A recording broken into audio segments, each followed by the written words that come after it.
Neuveríte, zase sú záchody. Wow, krása. A normálne sa mi páči. Napichliače.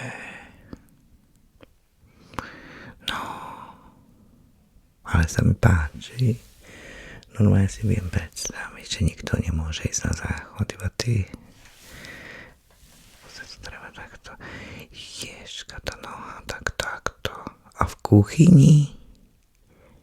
V kuchyni máš záchod a si v nebi ako nápad.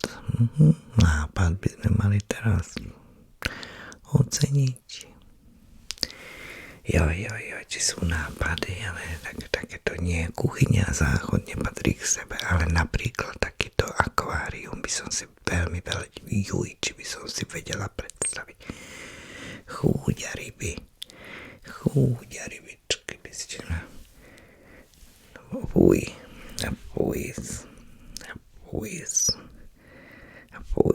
veď to už ani záchod není.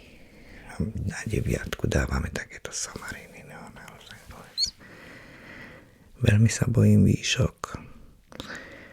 Veľmi sa bojím výšok, takže tu by som nešla, tam by som nikdy v živote do sauny, horúčavy, tam kakať, no, neviem, či by som tam išla. No, na Kadibúcka, že jo. V prírode, v kľude, tak na čo tam je záchod, keď už máš prírode. Peťka. Aha, na lodi, tam kakať, na mori, na trojka nič, kráľovský záchod. Dáme si na jednotku, že? Oľutujem, ak nedám kráľovský záchod, je krásny, trónik,